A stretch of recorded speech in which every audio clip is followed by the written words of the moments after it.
Have you ever walked into a room and felt invisible? Like you could disappear and nobody would even notice? Here's the truth.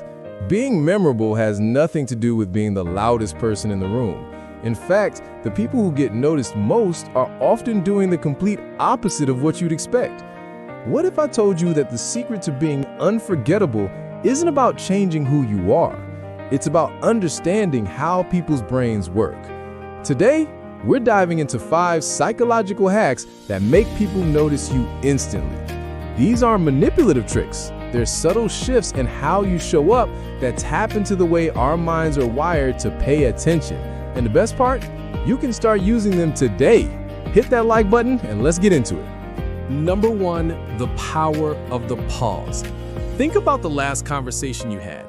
How much of it was just noise? People rushing to fill silence, talking over each other, desperate to say the next thing. Now imagine someone who speaks slowly, deliberately. They pause before answering. They let their words breathe. That person, you remember them. Here's why. Our brains are trained to notice anything different from the pattern. When everyone's racing through conversations, the person who slows down stands out like a red umbrella in a sea of black ones. But there's something deeper happening here. When you pause, you signal confidence. You're saying, I don't need to rush because what I have to say matters. And people feel that. Try this. The next time someone asks you a question, wait 2 full seconds before you answer. It feels uncomfortable at first, but watch what happens. People lean in. They pay attention because in that pause, you've created anticipation. Number 2, remember what they forgot.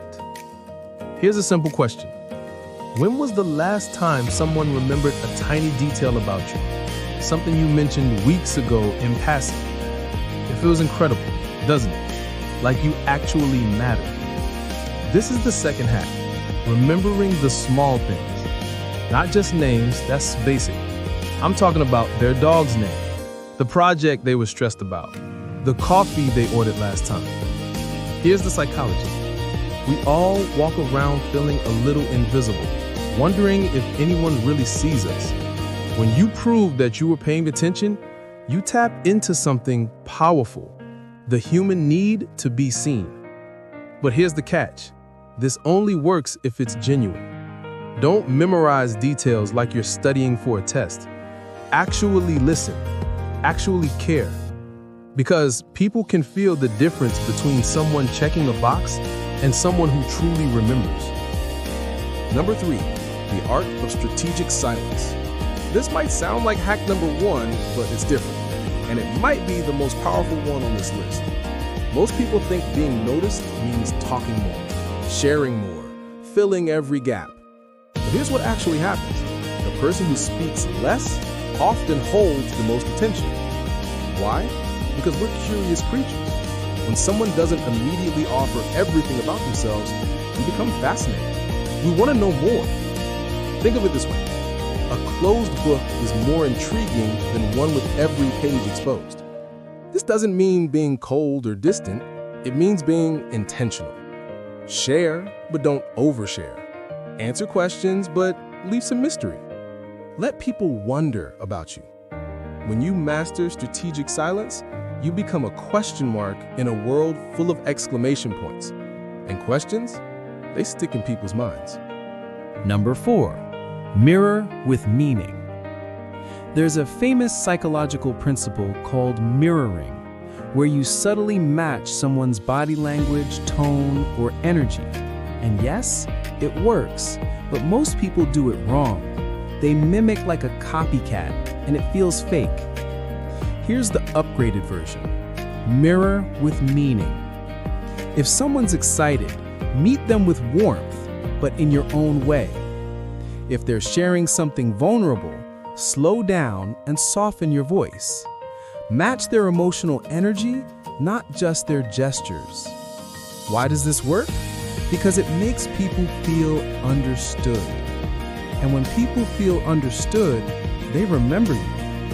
But here's the secret ingredient. Add something of your own. Don't just reflect, and hands. If they're enthusiastic about an idea, be enthusiastic and add a thoughtful question. If they're worried, acknowledge it and offer a fresh perspective. You become a mirror that doesn't just show them, it shows them better. Number 5, the goodbye they'll remember. Most people focus on first impressions, but here's what they miss. The last impression is just as powerful, maybe even more. Psychologists call it the recency effect. We remember the end of experiences more vividly than the middle. So how do you nail the goodbye? Make it personal. Instead of just saying, "See you later," try, "I really enjoyed hearing about specific thing they mentioned." Add their name. Look them in the eye. Give them one genuine sentence that shows this conversation mattered to you. Here's what happens. Hours later, when they're thinking about their day, your face shows up. Because you left them with something warm, something real. You didn't just exit. You closed the chapter in a way that makes them want to read the next one. Here's what all 5 hacks have in common. They're not about being louder, flashier, or more impressive. They're about being present, intentional, human. Because the truth is, people don't remember the most talkative person in the room. They remember the one who made them feel something, the one who saw them, the one who left a mark, not by taking up space, but by creating it for everyone else to breathe. Being noticed isn't about performance, it's about connection. So here's your challenge. Pick just one of these hacks. Maybe it's the pause. Maybe it's remembering something small. Try it today in one conversation. And here's what I want you to do. Drop a comment below telling me which hack you're going to try. Just one word. Pause, remember, silence, mirror, or goodbye. Make that promise to yourself and to me. Because when you write it down, you're 10 times more likely to actually do it. I'll be reading every single comment. And if this video gave you a new way to think about connection, hit that subscribe button. We're exploring more psychology, philosophy, and life lessons that actually matter. See you in the next one.